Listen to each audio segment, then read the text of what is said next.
Good morning, everybody. My name is Dee Burks, and this is Retirement Rescue.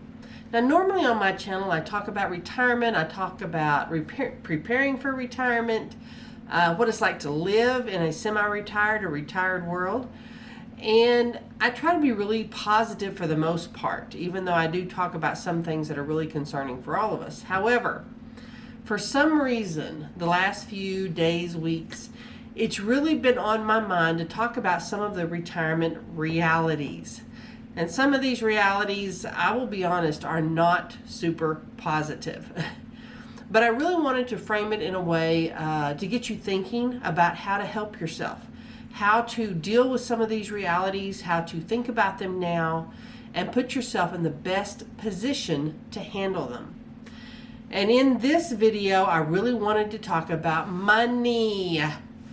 Money is the number one concern of everyone who's thinking about retirement or who is already retired. Everyone worries that they're going to outlive their money, that they're not going to have enough money, that they're going to be left with no choices about how to live, where to live, what they can do when they retire.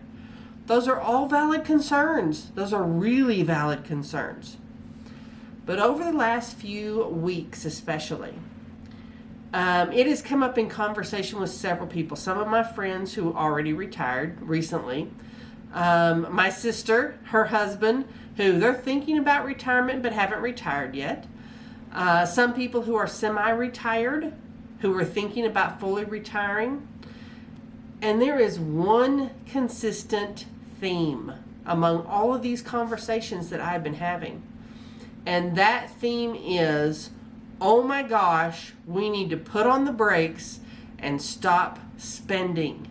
They are very scared to the point of panicking almost after they have seen how much money they have spent over the past few years just to live and how much everything is currently costing.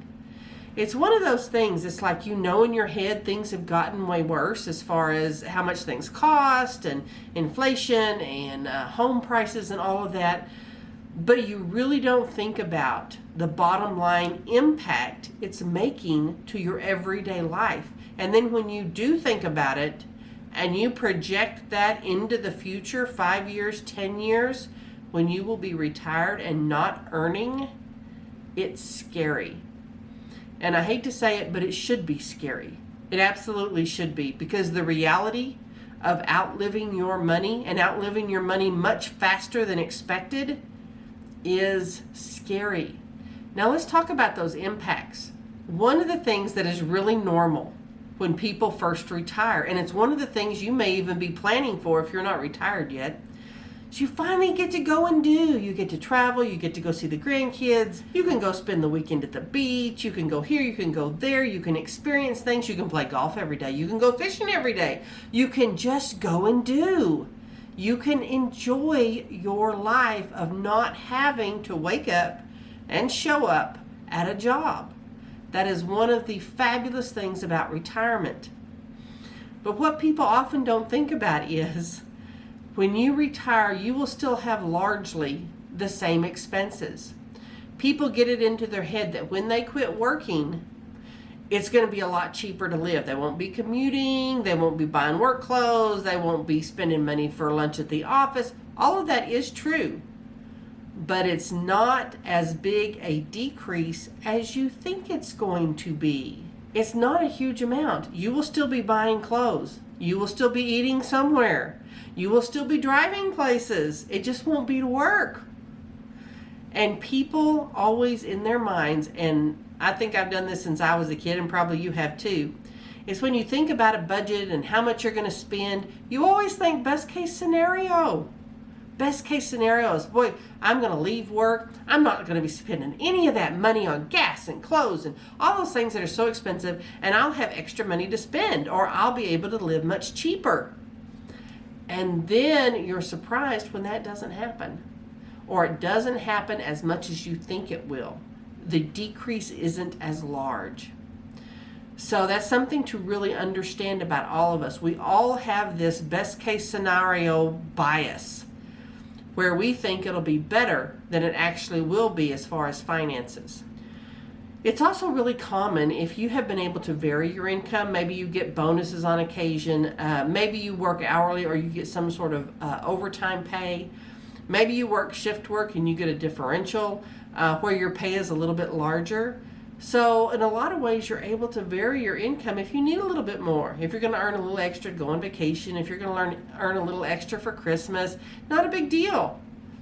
Once you retire, you lose that ability unless you continue working in some way. And you've heard me talk on this channel quite a bit about semi-retiring. I'm a big fan of that. It allows you to ease into that life and understand what your expenses are going to be before you give up your ability to earn a living, because you may need it. And that's what a lot of people are discovering. And also, you are also usually living on only a percentage of what you made when you were actually working. Most retirement plans, almost all in fact, are based on the presumption you're only going to need about 80% of the income of what you had when you were working. I don't know where they came up with that. Did your house payment go down?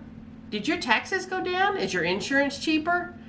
No. Is food cheaper? No. None of that stuff is cheaper. So the idea that you're going to live on way less and be happy with that isn't true. You will still have those expenses. Those expenses will still go up. They will continue to climb, whether it be utilities. Even if you have a paid-for house, your taxes and insurance will continue to increase as the value of that house increases over time. Your food prices will still increase. Your cost to travel will still increase. None of that goes down, and it certainly doesn't go down by 20%. So understand that trying to live on a percentage of what you earned when you were working is already putting you behind a little bit. And it's going to be very difficult, because here again, your base expenses don't really change that much, and certainly not as much as you think they will. It's really easy. You know, and a lot of people, when I say something like that, will immediately come back and say, well, I'm not going to eat out anymore. I'm just going to cook at home. Yeah, how much cooking at home have you done over the last 10 or 15 years? Have you really cooked every meal from home? Have you wanted to eat what you cooked from home every meal? Because if that is not your habit now, don't fool yourself and think it's going to be your habit later. In fact, just the opposite. It gets so much easier not to cook, especially if you're just one or two people, when you could just go to a restaurant and grab something. It gets so much easier. And so don't think your habits are going to largely change, or that somehow you're going to become this, really conservative, financially conservative person, and you're not going to spend any money. And really, is that the retirement you want? Where you're so worried about money that you can't go anywhere or do anything? No, it's probably not. So think about that now. How are you going to live on a percentage of your income? Something else people don't really think about. And here again, this is one of those things that we know in our heads, but when it comes to actual practice, we don't realize the financial impact. And that is, you want to go and do. And when you first retire, oh my gosh, you should. You should go and do some of those things. But you need to be conscious of how much money you are actually spending. It can get away from you quickly. I mean, think about it. When you were working, how many days did you play golf? How many really? How many did you play golf? And what was the cost of that?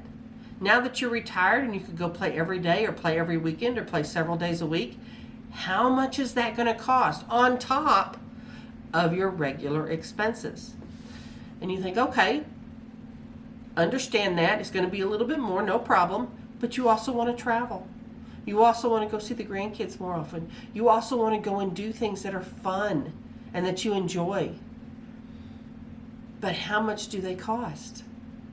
If you're going to go and take a cruise, and maybe you want to cruise the Mediterranean, it's on your bucket list, and maybe you want to drive the Blue Ridge Parkway and take 2 weeks to do that, and how much is that going to cost? And you start adding these things up, and all of a sudden you realize not only are you spending pretty much the same amount as you were when you were working for basic expenses, which don't go away if you're traveling and having fun. You still have to pay those basic expenses. But on top of that expense, you are spending thousands of dollars playing, which I'm not saying you shouldn't play, but you really need to be aware of the cost. And financial advisors have known for a long time that one of the things that a lot of retirees do right off the bat, the first 2 to 3 years they're retired, is they'll go and do the fun things, as they should to a certain extent, but they'll overdo it. And all of a sudden, not only have they spent their retirement money for each year in full to pay basic expenses, they spent another $20,000, $30,000 traveling, going places, fixing things around the house, doing this, doing that, all sorts of things. And 2 to 3 years later, all of a sudden, that retirement account is $100,000 less than when they started. And you may think, 20 or 30,000 a year, especially if you have a healthy retirement account, which a lot of people do not, but let's just say you do, doesn't sound like that big a deal. But when you take that retirement account, and let's just say it's $100,000 that you've spent, and let's just say you're earning 5%, you're conservative, you're retired, you're not necessarily playing the stock market, and even if you were, you won't necessarily earn a really good return every year. But let's say you're putting it into something conservative right now, something that's earning 5%, and then you think, okay, 10 years down the road, and let's say you're retired at 65, and let's say you're in your mid to late 60s right now. 10 years down the road, when you're 77, that money would have been $164,000, but you spent it early on, so that's $164,000 you won't have 10 years from now. Let's just say you live into your 80s and you're in your 80s. When you get to be in your 80s, are you going to think back to that money that you spent right off the bat, that $100,000? Because when you're in your 80s, and let's say you're in your late 80s, it's been 20 years, that money would have been $271,000 at 5%. That's a lot of money. And by the time you get into your 80s, I guarantee you the concern of outliving your money is going to loom large. So I really want to encourage you to think about things and be strategic in what you do. It's not that you shouldn't go and do things or you shouldn't spend money. Just understand the cost.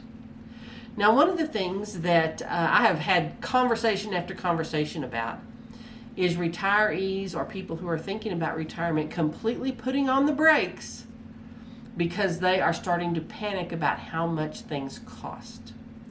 If you have a retirement plan, you're a teacher, you worked for UPS, you have a retirement plan of some kind. That money, even if you get a cost of living adjustment, will never keep up with inflation. And inflation isn't this consistent, every year it's the same amount. The last few years have proven that to people. We had, prior to that, an extended period of time where inflation wasn't bad. Those of us who lived in the 70s and 80s, we remember inflation taking these huge leaps. And it's been a long time since inflation really did that. Well, here recently, it absolutely has. The cost of everything has skyrocketed. One conversation I just had actually with my sister was her and her husband are considering when to retire or when can they semi-retire. They're thinking about it. They're both in their 50s. They're thinking about that now. When is a good time? Well, they thought it might be a year or two. But now, with prices the way they are, they're thinking about putting it off a few years. Because even when you pull out your statements, and I would encourage you to do this, pull something out from 2019. What was it costing you to travel? What was it costing you to buy groceries? What were those things costing you? And my sister did this, and she said she was stunned. It's like in your head, prices have really increased. But here again, it's so easy for all of us to think best case scenario. Well, it's not really been that much. I mean, it's been a lot, but it's not been that much. It was more than double. Just her grocery bill is more than double. There's only 2 of them. Now think if they had just retired and all of a sudden all their expenses were more than double. How is that going to play out the next 10 years, the next 20 years? And when people talk about retirement, they don't want to talk about these things. It's a downer. Honestly, it is a downer. I don't even want to talk about these things.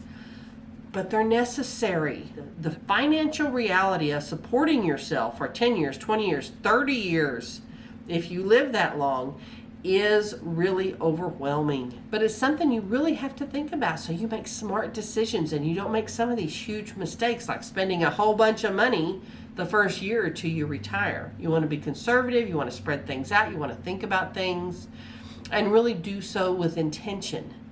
And that will help you a lot.